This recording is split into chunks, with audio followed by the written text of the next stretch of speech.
नमस्कार व्यूअर्स, मैं हूं अमीश देवगन और आप देख रहे हैं वीकेंड का सबसे भरोसेमंद कार्यक्रम आर पार के इस वीकेंड एडिशन में आप सबका अभिनंदन है।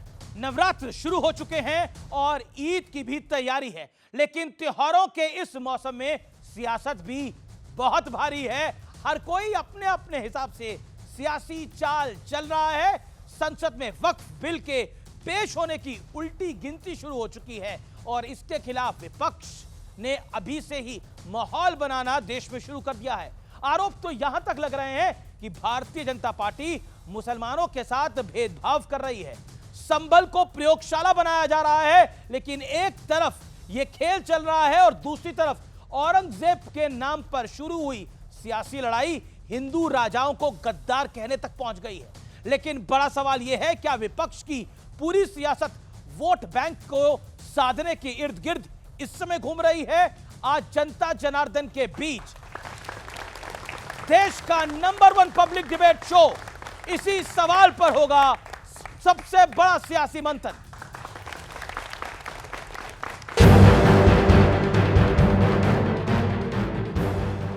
नवरात्र और रमजान के बीच अलग अलग मुद्दों पर सियासी घमासान का दौर लगातार जारी है। सबसे पहले ओवैसी की ये चुनौती सुन लीजिए। Mr. Narendra Modi is a prime minister because he's relying on the crutches of Nitish Kumar, Chandrababu Naidu, Chirag Paswan and Jayant Chaudhary.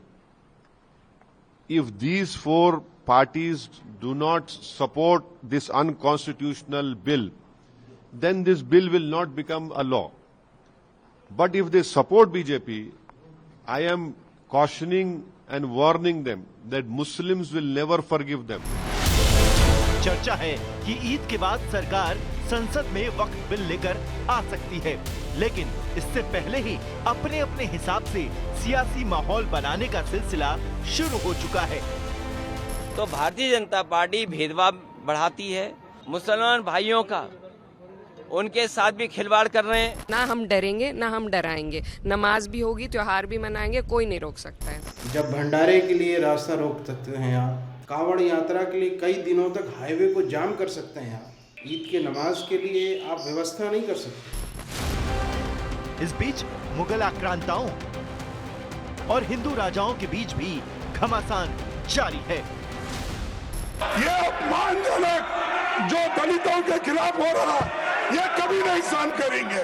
इस सदन में कई बार हमने देखा है कि जात पात पे देश को बंटवारा करना, जात पात पर लोगों के बीच में गलत भ्रमित करना, फॉल्स नैरेटिव बनाना, ये जो खड़गे जी का बार बार करने की कोशिश होती है, वो भी उतनी ही निंदनीय है। लेकिन बड़ा सवाल है कि क्या जानबूझकर इस तरह के सियासी टकराव खड़े किए जा रहे हैं? आज इसी मुद्दे पर होगी जनता के बीच सबसे बड़ी बहस। तो आज की बहस का एजेंडा क्या है, ये आपको हम बता देते हैं। पहले मेहमानों से तारुफ यानी परिचय करा देते हैं। डॉक्टर सुधांशु त्रिवेदी, भारतीय जनता पार्टी के लोकप्रिय प्रवक्ता और मेंबर ऑफ पार्लियामेंट, सांसद। मेरे साथ राजकुमार भाटी हैं, समाजवादी पार्टी के वरिष्ठ नेता प्रवक्ता, उनका अभिनंदन है।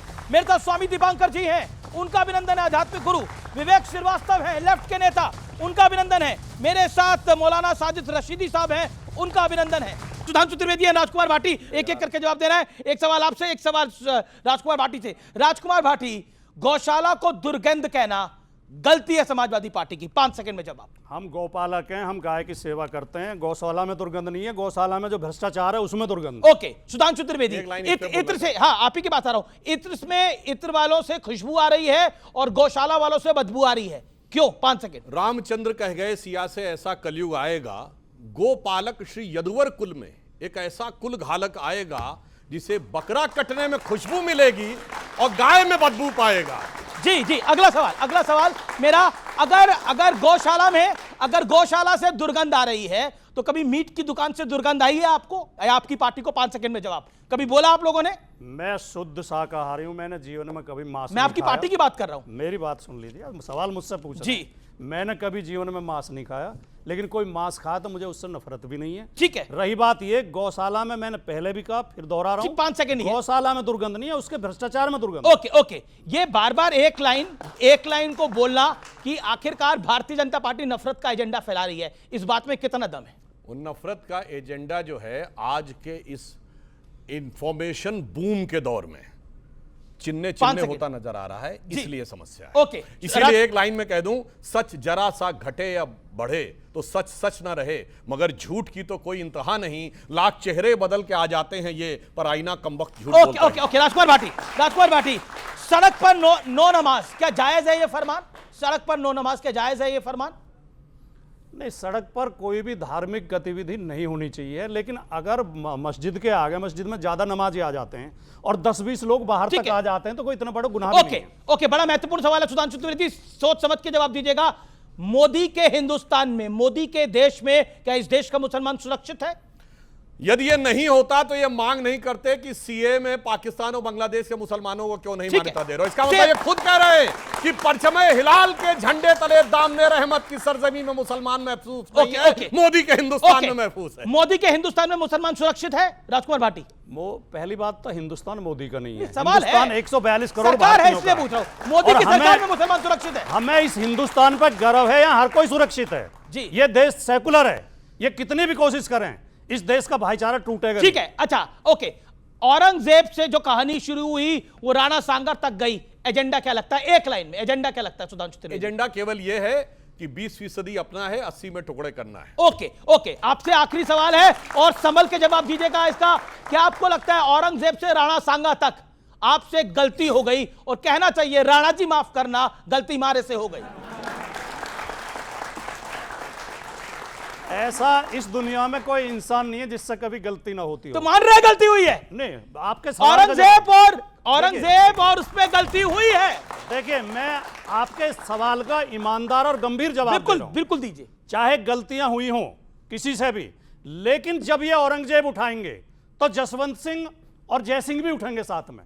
बिल्कुल, हर दौर में, हर दौर में बाबर को उठाएंगे तो राणा सांगा का नाम भी आएगा। हर दौर में जयसिंह और जयचंद रहे हैं। सुधांशु त्रिवेदी, बीते कुछ हफ्तों से इतना हिंदू मुसलमान क्यों हो रहा है? 50 सेकंड आपके। बिल्कुल, आपने बहुत वाजिब सवाल किया है। सबसे पहले शुरुआत कहां से हुई? समाजवादी पार्टी के नेता अबू आजमी ने औरंगजेब के बारे में बोल दिया। अचानक क्या जरूरत थी भाई एआई के जमाने में औरंगजेब के बारे में बोलने की? फिर किसने बोला? राशिद अलवी, कांग्रेस के नेता। फिर किसने बोला? इमरान मसूद, वो टुकड़ा टुकड़ा फेम वाले, मोदी जी के टुकड़े टुकड़े कर देंगे वाले, कांग्रेस के नेता। फिर उसके बाद कांग्रेस के सांसद इमरान प्रतापगढ़ी, जो औरंगजेब की कब्र पे जाके मरसिया पढ़ के आए। अरे भाई, ये कौन ला रहा है ये मुद्दे? कौन ला रहा है मुद्दे? और उसके बाद रही सही कसर रामजी लाल सुमन जी ने क्या बोला है। मैं सारे दर्शकों से कहूंगा जाके चेक करिए, वो कह रहे मैं अपना बयान वापस नहीं लूंगा। पूरा बयान क्या है सुनिए। पूरा बयान ये था, मुसलमान बाबर की औलाद हैं, तुम राणा सांगा की औलाद हो। ठीक है, अब मैं पूछना चाहता हूं, मुसलमान क्या बाबर की औलाद हैं? हम तो नहीं मानते। ये समाजवादी पार्टी कह रही है कि मुसलमान बाबर की औलाद हैं, अगर वो वापस नहीं ले रहे हैं। और मैं पूछना चाहता हूं, उसमें तुम किसके लिए है? ये तुम किसके लिए है? तुम हिंदुओं के लिए है? नहीं, उसमें तो काट छाट करके रखनी है ना, तो वहां पर तो एक रखना है। औरंगजेब से लेके बाबर तक कभी नहीं कहना है कि उसमें से कौन अशरफ था, कौन अजलफ था, कौन अरजल था, कौन शेख था, कौन सैयद था, कोई उसमें कोई बहना नहीं था, कोई अंसारी नहीं था, कोई गद्दी नहीं था, कोई घोसी नहीं था, मगर यहां पे आके लड़ाना है। और किस लिए? मुझे इसलिए इस बात पे दुख है, जो सभापति राज्यसभा कह रहे थे कि देश के जितने भी महान योद्धा हैं उनके साथ सम्मान का व्यवहार होना चाहिए। मैं सिर्फ कहना चाहूंगा, राणा संग्राम सिंह भारत की उस महान परंपरा के प्रतीक हैं जिनके लिए कहा गया है, तरुके पत्ते पत्ते पर अंकित राणा की अमर कहानी है, मिटी नहीं पर्वत पथ से चेतक की चरण निशानी है। सांगा के 80 घाव लगे, मरहम पट्टी थी आंखों पर, फिर भी उसकी 80 मतलब तलवार। सांगा के 80 घाव लगे, मरहम पट्टी थी आंखों पर, फिर भी उसकी 80 बिजली सी फिर गई छपाछप लाखों पर। अब भी करुणा की करुण कथा हम सबको याद जबानी है, राणा तू इसकी रक्षा कर, ये सिंहासन अभिमानी। विवेक जी, देखिए हिंदुओं में तो आप जाति में बांट देते हैं, दलित हो जाता है, महादलित हो जाता है, दलित में भी दो हो जाते हैं, फिर उसके बाद ब्राह्मण, बनिया और ना जाने क्या क्या, ओबीसी सब करते हैं। मुसलमानों में तो नहीं गिना जाता ऐसा, गिनते हैं क्या? नहीं, देखिए मेरी बात सुनिए, अब ये मैटर्स को कॉम्प्लिकेट कर रहे हैं। अच्छा सिंपलीफाई आप कर दीजिए। पहली चीज तो ये बाबरनामा पढ़ लें, 500 से 600 के वीडियो, या तो 560 या 590 पृष्ठ पे लिखा हुआ है कि राणा सांगा ने अपने एनवॉय को बाबर के पास भेजा था कि मिलकर के हम युद्ध करेंगे लोदी के खिलाफ। और भी मैं कई टेक्स्ट कोट कर सकता हूं, लेकिन राणा सांगा गद्दार नहीं कहे जा सकते, क्योंकि अगर आप एक राजा हो, आप अपने एलाइज बनाते हो। औरंगजेब की सेना के अंदर राजा जसवंत सिंह भी थे, राजा जय सिंह भी थे, शिवाजी की सेना के अंदर मुस्लिम सिपाही और सेनापति थे। तो ये कभी भी इस्लाम वर्सेस हिंदुइज्म की लड़ाई थी ही नहीं, राजाओं की लड़ाई थी, राजा आपस में लड़ते थे। और यहां तक कि जब औरंगजेब दारा शिकोह से लड़ने आया, दारा शिकोह के समर्थन में राजपूत सेना थी, औरंगजेब के समर्थन में मराठा लैंडलॉर्ड्स थे, वॉरलॉर्ड्स थे। यह है सच्चाई। तो इसको कम्युनल रंग जब ये देते हैं, कम्युनल रंग जब आप देते हैं तो वो गलत है। आप औरंगजेब को गलत कहते हैं, कहिए, लेकिन उसके साथ वो सारे हिंदू राजा जो थे फिर उनको भी गलत कहिए। 30% से ज्यादा जो नोबेल्स हिंदू थे उनको भी गलत कहिए, और 80% से ज्यादा एडमिनिस्ट्रेटिव स्टाफ को भी गलत कहिए। जो प्रश्न पूछा हिंदू थे, जो बात डॉक्टर सुधांशु त्रिवेदी ने बोली, वही मेरा प्रश्न था आपसे कि मुसलमानों में आप एक पूरा एक मुश्त गिनते हैं और दूसरी तरफ आप डिवाइड करते हैं। तो सर इस्लाम में है ही नहीं जातिवाद। इस्लाम में कुरान के अंदर जातिवाद का वर्णन नहीं है।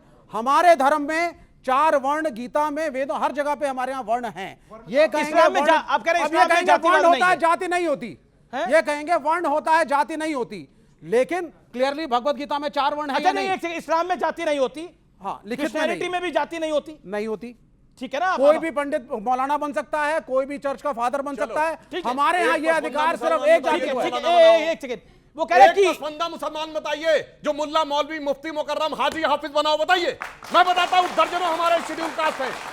हमारी साध्वी निरंजन ज्योति शेड्यूल कास्ट भी है, महामंडलेश्वर भी हैं हमारे, कम से कम। और आपको याद हो वो शनि वाले महाराज जी, वो भी शेड्यूल कास्ट थे और धार्मिक गुरु भी थे। एक नहीं दर्जनों है, क्या बात करते। और सुनिए, मगर जब आरक्षण लेना होता है तो बंगाल की सरकार ने 91 जातियों को ओबीसी में जोड़ा, उसमें 73 मुस्लिम। अब जाति आ जाती है, उसमें 73 मुस्लिम। और जब ओबीसी कमीशन ने यह जवाब पूछा कि इतने सारे मुस्लिम कैसे हो गए, तो जानते हैं उन्होंने क्या जवाब दिया? नहीं, ये वो जातियां हैं जो कन्वर्ट होने से पहले भी वही थी, इसलिए वो वही, यानी कन्वर्ट होने के बाद भी जात वही रहेगी। तब पूछा गया कि इतना बड़ा कन्वर्जन कैसे हो गया, इस पे उन्होंने मौन धारण कर लिया बंगाल वालों ने। क्या बीजेपी ये कहना चाहती है कि जातिवाद देश की समस्या नहीं रही? क्या ये कहना चाहते हैं देश में अनटचेबिलिटी कभी थी ही नहीं? तो राणा सांगा को गाली देने से, उनको गद्दार कहने से जातिवाद खत्म हो रहा है? औरंगजेब की शान में कसीदे पढ़ने से क्या जातिवाद खत्म हो रहा है? गौशाला को बदबूदार कहने से क्या जातिवाद खत्म हो रहा है? बताइए नहीं है। आप जब गाय कूड़ा खाती है सड़क पे, उसके लिए कोई नहीं अलग डिबेट है। गाय कूड़ा खाती है, क्यों गलत डिबेट है? उसके लिए प्लास्टिक बंद होना चाहिए और उसके लिए मुहिम चल रही है। 25 साल से ज्यादा एमसीडी में बीजेपी का शासन था, क्यों है गाय सड़क पे? दिल्ली के एमसीडी ले दिल्ली के अंदर, कमाल की बात है। ओके, एक सेकंड, मैं आता हूं आपके पास। राजकुमार भाटी, आपका इस चर्चा में स्टेक बहुत हाई है और मैं इसलिए जिम्मेदारी से इस बात को बोल रहा हूं। औरंगजेब पर बयान जो अबू आसिम आजमी साहब ने दिया वो आपके सामने है। Ramji Lal Suman, Rajya Sabha member of parliament, Samajwadi Party. Akhilesh ji, आपकी पार्टी के सर्वोच्च नेता। क्या आपको लगता नहीं है कि आप लोगों ने इंस्टिगेट किया, आपने उकसाया? अब कांग्रेस का एक बड़ा नेता मध्य प्रदेश का साधु संतों को, महामंडलेश्वरों को सांड तक कह रहा है। मतलब क्या बचता है बचाने को इसके बाद? अब एक तो सुधांशु त्रिवेदी जी ने रामजी लाल सुमन जी के बयान का जिक्र किया, कहा कि उन्होंने ये कहा कि सारे मुसलमान औरंगजेब की औलाद हैं। नहीं, बाबर की औलाद। उन्होंने कहा मुसलमान बाबर की औलाद हैं। बिल्कुल उलट कह रहे हैं। भारतीय जनता पार्टी के लोग ऐसा कह के प्रदर्शित करने की कोशिश करते हैं कि सारे मुसलमान मुगल हैं, और हम हमेशा खंडन करते रहे हैं। आपकी डिबेट में भी कई बार किया था कि सारे मुसलमान मुगल नहीं हैं। किस बीजेपी के नेता ने बोला? सुमन ने सदन के अंदर यह बोला कि अगर मुसलमान बाबर की औलाद हैं, अगर कुछ छोड़ गए, आधा सच बोलना झूठ बोलने से भी ज्यादा खतरनाक होता है। वो कह रहे हैं अगर मुसलमान बाबर की औलाद हैं, देख लें आप। फिर आपने कहा कि तुम किसके लिए कहा? उन्होंने कहा फिर तुम किसकी औलाद हो? तुम कहा बीजेपी वालों के लिए। अच्छा, क्योंकि मतलब ये बीजेपी वाले ही तो कहते हैं। हम महापुरुष लेकिन बीजेपी वाले होते आपने हैं। उसमें जोड़ दिया हिंदू समाज के लिए कहा, हिंदू शब्द उन्होंने प्रयोग ही नहीं किया। हाँ, हिंदू पूरे शब्द उनकी नहीं बोला था स्पीच क्योंकि में उनको हिंदू नहीं कहीं यूज करना, हिंदू वो बात शब्द सही नहीं है। लेकिन अमीश जी जो आप सवाल उठा रहे हैं, कोई आदमी किसी राजा के बारे में गलत बोल दे, हो सकता है इतिहास कम पढ़ा हो सकता है ज्ञान कम हो, लेकिन हमारा कोई आदमी आपको धार्मिक विद्वेष फैलाता हुआ नहीं मिलेगा, हिंदू मुसलमान के बीच नफरत फैलाता हुआ नहीं मिलेगा। इनके लोग क्या करते हैं, मैं इनके 2 सर्वोच्च नेताओं के बयान आपको बताता हूं जो इस समय सोशल मीडिया पे चल रहे हैं, कोई देखेगा उस पर यूट्यूब वगैरह मिल जाएंगे। मोदी जी कह रहे हैं मेरा घर मुसलमानों के बीच में था, ईद पर हमारे घर मुसलमानों के घरों से खाना आता था, हमारे घर में खाना नहीं बनता था ईद के दिन। मोदी जी कह रहे हैं। योगी जी कह रहे हैं 100 मुसलमानों के बीच में भी अगर 50 हिंदू रहते हो तो वो सुरक्षित नहीं है। अब मुझे सुधांशु भाई ये बता दें, मोदी जी का बयान सही है कि मुसलमानों के घर से उनके घर ईद पे खाना आता था, उनका चूल्हा ही नहीं जलता था, मुसलमानों के बीच में वो सुरक्षित थे, कोई खतरा नहीं था। या योगी जी सही कह रहे हैं कि हिंदू सुरक्षित नहीं है? बहुत अच्छा इन्होंने सवाल किया, बहुत अच्छा सवाल किया, मैं बिल्कुल जवाब देता हूं। जब मोदी जी बच्चे थे तो तब तक मुसलमानों को इतना सर पे नहीं चढ़ाया था, और वो तब तक के नहीं था। जब मोदी जी मगरमच्छ पकड़ते थे तब मुसलमान डरे हुए रहते थे। सेंटेंस बोला और ये जब से मगरमच्छ पकड़ना आपको क्यों देखने लगता है, मुझे समझ में नहीं आता है। आप दोनों वरिष्ठ हैं, मैं तो निवेदन कर रहा हूं। और आज के समय, क्योंकि तब ये देश सेकुलर नहीं था, ये 1976 के बाद से जब से देश सेकुलर हो गया है, उसके बाद से योगी जी की बात सही है। वरना मैं ईमानदारी से एक बात कहता हूं, आप एक बात भूल गए, जब देश आजाद भी नहीं था, आजादी 2014 में मिली है, तब हिमालय में बर्फ भी नहीं पड़ती थी, हिंद महासागर में पानी भी नहीं था, और हवा तो चलती ही नहीं थी, अच्छा धूप भी नहीं निकलती थी। मोदी जी सूरज लेके आए, मोदी जी चांद लेके आए, मोदी जी ने हिमालय बनाया, मोदी जी ने समुद्र बनाए। अब जो कुछ हुआ 14 के बाद हुआ। Okay okay okay, Sudhanshu Trivedi कुछ नहीं था उससे देखिए, नहीं, ये तो देश ही सन 47 में बना था, इससे पहले देश थोड़ी था। ये तो वो है ना भैया, ठाकुर तो कह रही है 14 में आजाद हुआ। नहीं, सुधांशु जी आपकी एक बड़ी फेमस प्रेस कॉन्फ्रेंस है जिसमें आपने बोला 2014 से पहले भारत जो था वो आंशिक तौर पर मुस्लिम राष्ट्र था। 2014 से पहले भारत आजाद हुआ, ये नहीं सच है कि 2014 में, आजादी की अनुभूति 2014 में। और मैं बताना चाहता हूं 2014 से पहले जो मैं बोल चुका हूं वो फिर रिपीट कर रहा हूं, यह देश आंशिक रूप से मुस्लिम राष्ट्र था और अब इसे वास्तविक सेकुलर राष्ट्र कहा जा रहा है। अगर मेरे बयान पर किसी को आपत्ति है तो दुनिया में एक सेकुलर देश बता दे जहां ट्रिपल तलाक, हलाला, मेहरम, हज सब्सिडी, वक्फ बोर्ड और अगर शरिया और सुप्रीम कोर्ट में मतभेद हो जाए यानी शाबानो केस, तो देश की संसद सुप्रीम कोर्ट के निर्णय को रौंद कर शरिया को सुप्रीम कोर्ट से ऊपर कर दे। 1947 से पहले से लेकर 2014 तक जानते क्या था? हिंदू भाग रहा था। पहले काबुल से भागा था, सुभाष चंद्र बोस जी गए थे, याद करिए, तो वे बहुत बड़े ड्राई फ्रूट के मर्चेंट थे, मेहरोत्रा जी उनके यहां रुके थे, 1/3 हिंदू और सिख था। आज कोई मेहरोत्रा जी बचे काबुल में? काबुल से भागा, फिर पेशावर से भागा, ढाका से भागा, रावलपिंडी से भागा, चिटगांव से भागा, लाहौर से भागा, मेरे पिया गए रंगून, वहां से किया है टेलीफोन, वहां से भागा, फिर आजाद हिंदुस्तान में कश्मीर से भागा, मल्लापुरम से भागा, धुबरी से भागा, बरपेटा से भागा, और तो और जो जिस शहर में रहता हो जाके देख ले, उन शहर के पुराने इलाकों से भागा, क्योंकि आज किसी की हिम्मत नहीं है वो जहां रहे। मगर 2014 के बाद जागता हुआ दिख गया, भागता हुआ बुरा लगता था, ये कहानी है, जागता हुआ इनको अच्छा नहीं लग रहा। ये आपको इसलिए हिंदू मुसलमान दिखाई दे रहा है। सुधांशु त्रिवेदी का कहना है हिंदू जाग रहा है और इसीलिए विपक्ष भाग रहा है। सुधांशु जी ने कहा कि 2014 में आजादी का एहसास हुआ, क्यों हुआ उसका कारण खोजिए। जब देश की आजादी की लड़ाई चल रही थी, इनकी पार्टी का नाम है भारतीय जनता पार्टी, भारतीय जनता पार्टी की मां है जनसंघ, जनसंघ की मां है हिंदू महासभा और आरएसएस, हिंदू महासभा और आरएसएस से इनकी पार्टी का जन्म हुआ है। जब देश की आजादी की लड़ाई चल रही थी तो हिंदू महासभा और आरएसएस अंग्रेजों के साथ थी, आजादी की लड़ाई में शामिल नहीं थी। इसलिए जब देश आजाद हुआ तो देश की जनता ने इन्हें नकार दिया। इनकी कहीं 1 सीट आती थी, कभी 2 आती थी। आपने कहा आरएसएस की मां है, ये कांग्रेस की मां कौन है? 1885 में कांग्रेस ब्रिटिश सरकार के सेक्रेटरी एलन ऑक्टेवियम ह्यूम के द्वारा बनाई गई। पहले 25 साल में एक नहीं अनेक ब्रिटिश सरकार के secretary William Wedderburn, George Yule, Alfred Rome, नाम मैं सुना इसका है? जवाब अब सुनिए, बिल्कुल ये अब सब आप ब्रिटिश दीजिएगा, सरकार के क्योंकि सेक्रेटरी थे। पार्टियों के जिस साल माँ वीर बाप की सावरकर बात को हो रही सजा है, हुई। पार्टियों के माँ बाप की बात हो रही है, मैं ये अन्याय होगा और विवेक सुनिए, श्रीवास्तव एक के मिनट, साथ उनकी पार्टी का। एक मिनट, जी जी जी, एक लाइन, इसके बाद मैं दूसरों जी जी।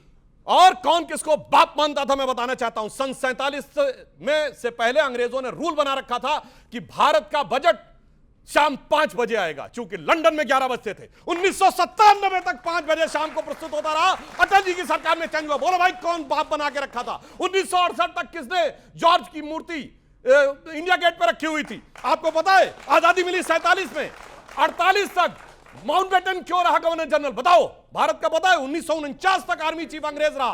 कौन? General Francis Roy butcher. आपको पता है कि भारत का एयरफोर्स चीफ 1954 तक रहा, गेलॉर्ड गिब्स। आपको पता है कि भारत का नेवी चीफ 1958 तक रहा, स्टीफन कार्लाइल। भाई साहब बाप बना। और आपको पता है 1977 तक भारत के सारे एग्जाम सेंट्रल गवर्नमेंट के सिर्फ और सिर्फ इंग्लिश में होते थे। किसने बाप बना के रखा हुआ था? मैं जवाब देना चाहता हूं। देखिए ये चर्चा बड़ी हो रही है। विवेक और स्वामी दीपांकर और रशीदी जी वेट कर रहे हैं। 10 सेकंड जी 10 सेकंड। सुधांशु का जवाब जरूर दीजिएगा। सुधांशु जी इतने परेशान हो गए मेरे तर्कों से अरे कि मेरे बजाय कांग्रेस पे हमला करने लगे। मैं कांग्रेस का प्रवक्ता नहीं हूं। ना इस देश का बाप औरंगजेब को कोई माने ना, और क्योंकि बापों की बात हो रही है, किस पॉलिटिकल पार्टी का बाप कौन है? विवेक श्रीवास्तव एक लाइन के अंदर आपकी पार्टी के पिताजी कौन है? नाम लीजिए, नाम लीजिए, किसने बनाई आपकी पार्टी? हमारी ये पार्टी जानना जरूरी के है। ओके, हमारी पार्टी के पिताजी मार्क्स और लेनिन। मार्क्स हमारी पार्टी के पिताजी मजदूर हैं। पहले कार्ल मार्क्स और लेनिन, उनकी तो आइडियोलॉजी हम फॉलो करते तो बस खत्म बात हो तो गई। उसमें क्या हो गया? अब आगे बढ़ते हैं। Okay okay okay okay okay मैं स्वामी दीपांकर और रशीदी साहब के साथ अन्याय होगा। स्वामी दीपांकर, ये देश सेकुलरिज्म के रास्ते पे अच्छा चल रहा था। ये जब से भारतीय जनता पार्टी वाले आए हैं तब से तकलीफें बढ़ गई हैं। तब से राणा सांगा को समाजवादी पार्टी के एक वरिष्ठ नेता गद्दार कह रहे हैं, और अबू आजमी को भी इन्होंने मजबूर करा ये सब कहने के लिए। और तो दुर्गंध आ रही है गौशाला से, वो भी बीजेपी वालों ने करा मजबूर बस इतना कहने के लिए। और मैं कहना नहीं चाहता, मैं बहुत आपका सम्मान करता हूं, लेकिन एक कांग्रेस पार्टी के वरिष्ठ नेता ने साधु संतों और महामंडलेश्वरों को सांड कहा है। हमने सुना दादा, 14 से पहले तो सब सही था। एक रोचक बात आप सबको बताता हूं। मुझे कभी कभी हैरत होती है जब मैं गाय के विषय में या गौशाला के विषय में सुनता हूं।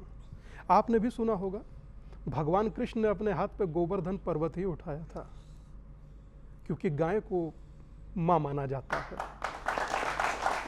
और यकीन मानिए गोरखपुर, गोवा, ग्वालियर, गोकुल, ये सब नाम गाय के उस पर ही हैं। और एक रोचक शब्द, आज जो गाय की ध्वनि निकलती है ना, जब वो मैं कहती है तो वो मां का उच्चारण होता है। और एक रोचक बात कहूं, रशीदी जी खड़े हैं, शायद मैं समझता हूं कि हदीसों में भी कहा गया है कि गाय के दूध में शिफा है।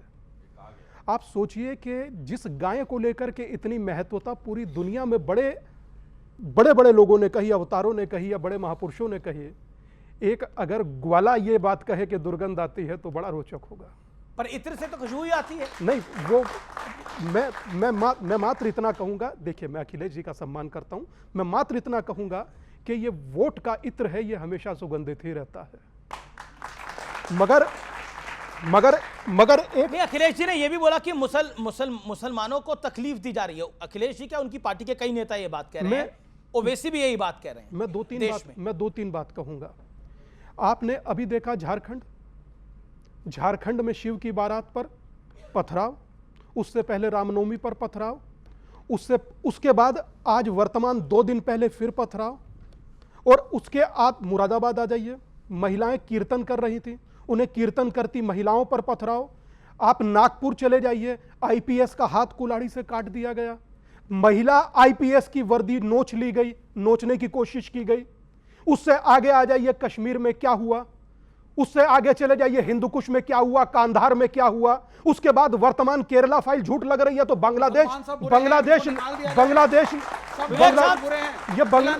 मैं ये एक बात नहीं समझ पाता दादा अमीश, ये नेगेटिव है। मैं ये कह रहा हूं यहाँ रहना नहीं चाहिए।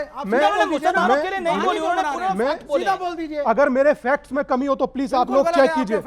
आप ये बोलिए ना कि विश्व हिंदू परिषद और बजरंग दल का कैडर नागपुर में गया था और इंस्टिगेट किया। मुझे भी बोलिए ना, वीएचपी और बजरंग दल ने करा सब। मुझे मेरे फैक्ट्स इन्हें गलत लगेंगे, ये चाइनीज दूरबीन और चश्मा लगाकर देखते हैं, इन्हें हमेशा मेरे फैक्ट्स गलत लगेंगे। आप पहले बताइए मेरे फैक्ट्स गलत, मुझे बोलने दीजिए, मैं अपनी बात कहूं, मैं उसके बाद आपके बात का वक्त उत्तर दूंगा, मैं पहले नहीं सीधा बोल दीजिए मुसलमान बुरे हैं। ओके, ये अधिकार है, बोलिए आप स्वामी जी। गलत बात है। मैं आज अगर हिंदू की बात चलती है तो हिंदू जाट है, गुजर है, यादव है, पंडित है, ब्राह्मण है, दलित है, वाल्मीकि है, कोई ये नहीं कहेगा कि टोंक में तकरीबन हफ्ता डेढ़ हफ्ता पहले वाल्मीकि परिवार की बिटिया के विवाह को क्षत्रिय समाज ने अपने घर में बुला करके बिटिया को वहां से चलाया, नहीं कोई बोलेगा। क्यों? क्योंकि उसे बताएंगे तो एजेंडे पर पलीता लग जाएगा, और पलीता लगवाना नहीं है। तो मैं रोचक बात यह कह रहा हूं कि भाई साहब अभी कह रहे थे कि मुस्लिम में तो जाति नहीं होती। अच्छा, रोचक यह है दिन के उजाले में आप लोगों के सामने गूगल नेटवर्क सब लोगों के पास है, एआई के युग में झूठ बोलते हुए शर्माते नहीं है।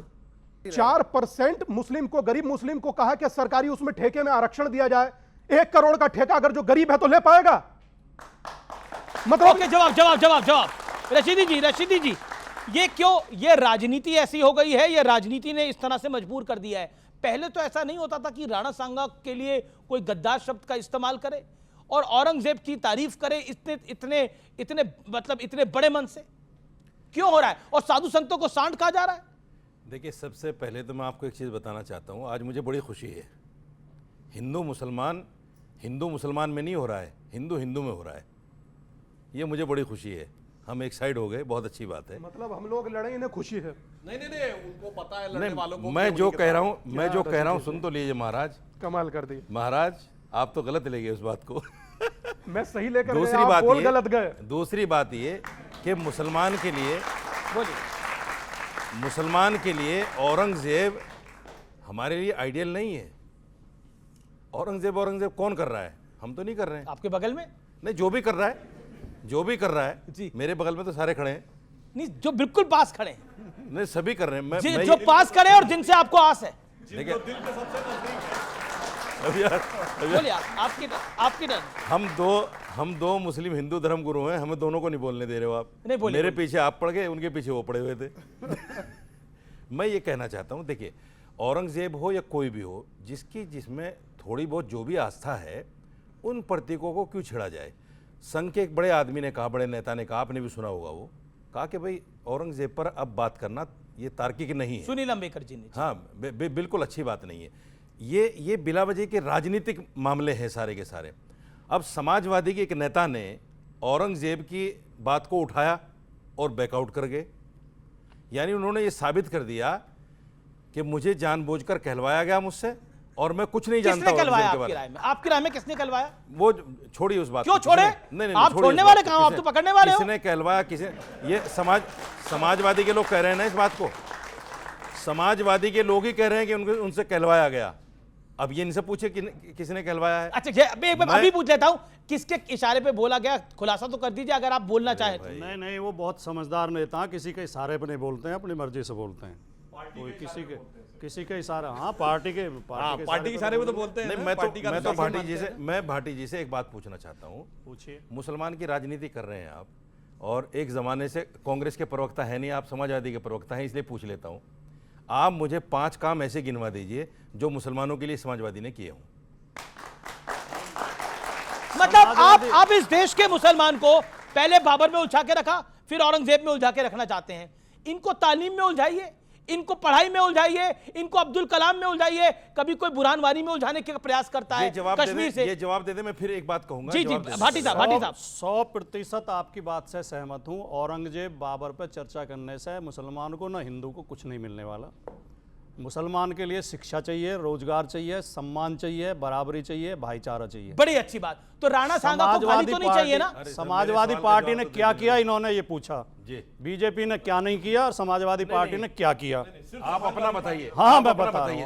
आपको खतरा पहले क्यों पैदा हो गया? भारतीय जनता पार्टी उत्तर प्रदेश में 18% मुस्लिम हैं सरकारी आंकड़ों के अनुसार। भारतीय जनता पार्टी 18% आबादी को एक भी टिकट नहीं देती है। समाजवादी पार्टी टिकट देती है। आज भी हमारे 4 सांसद हैं, एक राज्यसभा में, 5 सांसद मुस्लिम हैं। समाजवादी पार्टी उन्हें मंत्री भी बनाती है, नंबर 1 ट्रांसफर पोस्टिंग में भेदभाव नहीं करती है, उनके बच्चों के लिए पढ़ाई की व्यवस्था करती है, वजीफे की व्यवस्था करती है, बेटियों को कन्या विद्याधन देती है, और हम भाईचारा पैदा करने का प्रयास करते हैं। हम धर्म के आधार पर भेदभाव नहीं करते। अच्छा, अब सुनिए ठीक है बिल्कुल 30 सेकंड। मैं दो बातें कह रहा हूं। जी 30 सेकंड है। ये मुसलमान को वहां से टिकट देते हैं जहां से कांग्रेस भी टिकट मुसलमान को देती है, बसपा भी वहीं से मुसलमान को देती है, समाजवादी भी वहीं से मुसलमान को दे देती है। आप गलत तथ्य पेश कर रहे हैं। हमने इस बार 4 टिकट दिए, चारों जीत का है।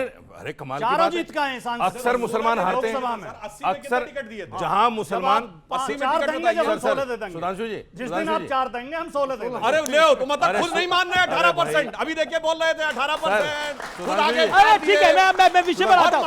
मैं अपनी बात पूरी कर विवेक, सुधांशु त्रिवेदी, मैं अपनी बात पूरी कर लूं। जी बिल्कुल 10 second, then Sudhanshu and Vivek. Okay शांति। ऑडियंस के सवाल ले रहा हूं मैं इसके बाद। तो ये करते हैं कि जहां मुस्लिम पॉपुलेशन में है, सीट निकलने की बात होती है, वहां ये सब पार्टियां मुसलमानों को खड़ा कर देती हैं, मुसलमान हार जाता है और बीजेपी का आदमी निकल जाता है, ये दूसरी पार्टी निकल जाती है। तीसरी बात, इनकी सरकार में और कांग्रेस की सरकार में हमेशा मुस्लिम बच्चे ज्यादातर या तो वो जेब काटते थे, या रास्ते लूटते थे, या उल्टे सीधे काम करते थे।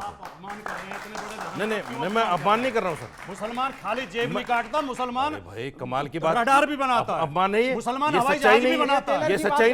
अरे मैं, अरे यार मैं जो बात, आप कहाँ गलत ले जा रहे हैं उसको? आप कहाँ गलत बात कर रहे हैं? आप कौन सी बात? मैं सिर्फ ये कहता हूँ, इन्होंने मुझे समझ में नहीं आ रहा सवाल क्या पूछूं। अमीश, इन्होंने मुसलमानों को इतनी छूट दे दी मुस्लिम बच्चों को कि वो बजाय एजुकेशन में जाने के, बजाय सही लाइन पे जाने के, गलत लाइन पे रहे। गलत लाइनें क्या आज वो बच्चे, गलत लाइनें कौन कौन है? 1 2 3 मैंने बताया ना अभी, बसों के अंदर सारे जितने जेब कतरे होते हैं अक्सर मुसलमान होते हैं उनमें। नहीं मैं ये अक्सर मुसलमान होते हैं। मुझे घोर आपत्ति है मौलाना। नहीं, और ये इनकी छूट की वजह से, घोर आपत्ति है। आप ये इनकी छूट की वजह से समुदाय का अपमान कर रहे हैं आप। मैं समुदाय का अपमान नहीं कर रहा हूं, मुझे घोर आपत्ति है। अरे मैं एक सच्चाई बता रहा हूं, आप ना माने उस बात को। मुद्दा ही कुछ इन्होंने गवाह कुछ कह रहा है। सुनिए, इन्होंने इतनी छूट दे दी है आप तो कि बीजेपी को मुस्लिम वोट करा। अरे सुनो मेरे भाई, बीजेपी वोट करा, आप कह रहे हैं अरे बस करिए, चलिए हुआ। ओके मैं चर्चा को आगे बढ़ाता हूं। आज वो मुस्लिम बच्चे सही लाइन पे लगे हुए हैं। ठीक है, वो बच्चे सही लाइन पे लगे हुए हैं। You made your point. Okay, आपको लग रहा है कि उस समाजवादी पार्टी की सरकार में गलत राह पे लगते थे, अब सही राह पे लगे हुए हैं। सुधांशु त्रिवेदी, मैं आता हूं इस विषय के ऊपर। गृह मंत्री अमित शाह ने एक बिल पेश किया है, उसमें भी कहा जा रहा है कि अब एजेंडा विवेक श्रीवास्तव को बुरा लग रहा है, वो बिल क्यों पास होगा, उस बिल से अब क्या क्या होगा, क्या कहना चाहते हैं आप? मैं एक स्टेटमेंट कोट करना चाहता हूं, भारत की संसद में दिया गया स्टेटमेंट है, नेता का नाम बाद में बताऊंगा। This Bangladeshi infiltration has become a very serious problem, and it is becoming a threat to the country. And I am having list of both the Bangladeshis Muslims and the Bangladeshi Hindus. I want when this serious problem will be discussed in the parliament. ये किसने बोला था? 4 अगस्त 2005 ममता बनर्जी। और जब उन्हें discussion की नौबत नहीं आई तो उन्होंने गुस्से में फाइल स्पीकर के ऊपर फेंक दी, और आज स्पीकर आज कहती हैं सोमनाथ चटर्जी पे भारत के। अभी इसके बाद तो इधर तो पिछले कुछ सालों में विपक्ष ने ऐसी बहुत हरकतें की, वरना उससे पहले स्पीकर की चेयर के ऊपर फाइल फेंकने का वो भारत के इतिहास का, इवन ब्रिटिश टाइम से भी जोड़ ले तो इकलौता उदाहरण था। मगर आज वही ममता बनर्जी कहती, मैं देखती हूँ कौन बाहर निकालता है इनको। सीधी सी बात है के ऊपर 40 सेकंड। ये सरकार एक के बाद एक कम्युनल बिल्स लाएगी जिसका सिर्फ एक ही मकसद होता है, मुसलमानों को तंग। कम्युनल बिल क्या है? लेट मी स्पीक, आपने उनको बोलने दो। सीए एनआरसी लेकर के आए, बोला कोई भी उत्पीड़ित अगर होगा तो अगर वो मुसलमान है तो नहीं आ सकता, हिंदू है तो मानेंगे वो पीड़ित है। उसके बाद दूसरा नैरेटिव सुनिए, फिर कहते हैं नहीं मुसलमान भी एक नहीं होता, उसमें भी जातियां होती हैं, उसमें भी उत्पीड़न होता है। अगर उत्पीड़न होता है तो जब आपका सीए आपने पास किया था उसमें मुसलमान आपने क्यों नहीं जोड़े? जी बिल्कुल। ओके सुधांशु त्रिवेदी, मैं बिल्कुल आ रहा हूं आपके पास। Sudhanshu Trivedi, Manmohan Singh as leader of the opposition to home minister LK Advani, उनका सदन में दिए गई बाइट अवेलेबल है जिसमें उन्होंने कहा पाकिस्तान से आने वाले सिर्फ हिंदू और सिख को देना चाहिए। कम्युनिस्ट पार्टी का कोझिकोड का 2010 का रिजोल्यूशन अवेलेबल है जिसमें उन्होंने कहा सिर्फ वहां रिलीजियस माइनॉरिटीज को देना चाहिए। 2003 की होम मिनिस्ट्री की रिपोर्ट है, मतलब सरकार हमारी थी, मगर जो कमेटी बनी थी उसमें जानते कौन थे? उसमें जनेश्वर मिश्रा जी भी थे, लालू प्रसाद यादव जी थे, कपिल सिब्बल जी थे, अंबिका सोनी जी थी। उसमें रिकमेंडेशन लिखा है कि पाकिस्तान और बांग्लादेश से माइनॉरिटी कम्युनिटी वालों को हमें सिटीजनशिप देनी है, और आगे शायद क्लॉज पॉइंट नंबर 8 या 9 में लिखा है मेजॉरिटी वालों को नहीं देनी है। क्या प्रौढ़ सभा इस बात को आश्वस्त करती है कि कल इन बच्चों के अधिकार वो लोग नहीं लेंगे? बिल्कुल। क्या प्रौढ़ सभा इस बात को आश्वस्त करती है कि इनके रोजगार, इनके रोजगार? गलत कह रहे हो आप यार दादा, एक तो बोलने नहीं देते कोई, आप बोलिए, मैं बोलने दे रहा हूं ना। बोलिए मैं मात्र भी कर लो ना भाई। अगर बांग्लादेशी खतरा है यहां पर तो खतरे को बोलूंगा ना। आप खतरा है क्योंकि मुसलमान है, नेपाली आएगा, खतरा नहीं है तो हिंदू है। रोचक सोचिए, अब ये बात थोड़ी ना होती है। इतनी बड़ी बात कोई नहीं कह सकता। से अपील करिए इतनी बड़ी बात सिक्योरिटी एजेंसी को टाइट करे कि घुसपैठिया हो ना। अमीश बाबू कहो तो वहां आकर बैठ जाए भाई। नहीं, आप वहीं रखिए जी। इन्होंने कहा कि मुस्लिम है इसलिए वो है। अब मैं सिर्फ यूपीए सरकार कोट कर रहा हूं। सूरत में ब्लास्ट हुए, उसमें बांग्लादेशी पकड़े गए। जयपुर में ब्लास्ट हुए, बांग्लादेशी मुस्लिम पकड़े गए। आजाद मैदान की घटना 2012, बांग्लादेशी मुस्लिम पकड़े गए। उत्तर प्रदेश में लखनऊ में जहां बुद्धा पार्क और महावीर जी की मूर्ति तोड़ी गई, वहां बांग्लादेशी मुस्लिम पकड़े गए। एक बताइए कोई बांग्लादेशी हिंदू पकड़ा गया हो? मैं चुनौती कर गया था, एक नेपाली हिंदू पकड़ा गया हो आतंकवाद करते हुए? बताओ ना, आपकी सरकार के जमाने में सारे हिंदू बहुत अच्छे, सरकार, सारे मुसलमान बहुत बुरे। जागरण अलाउड है, आप कर सकते हैं, सड़क रोक सकते हैं, कोई फर्क नहीं पड़ता। लंबा जाम लगे, कथावाचक आए, खूब करिए, सड़क रोकिए, कोई फर्क नहीं पड़ता। लेकिन पांच मुसलमान बैठ के नमाज पढ़ेंगे तो पुलिस वाला लात से मारेगा। देखिए, पहले उनकी बात का टेक्निकल जवाब दे दूं। कोई भी भंडारा करे अथवा पंडाल लगाए, परमिशन ले और लगाए, कोई समस्या नहीं है। हमारे जो भी होते हैं, दुर्गा पंडाल हो या गणपति पंडाल हो, सब परमिशन लेके होते हैं। बगैर परमिशन के आप सड़क रोकेंगे तो ये सरासर गलत है। दूसरी बात, जब आप खुद कहते हैं कि नमाज का प्लेस से कोई कनेक्शन नहीं है, आपने एक नहीं दर्जनों बार देखा होगा कि बगल में पार्क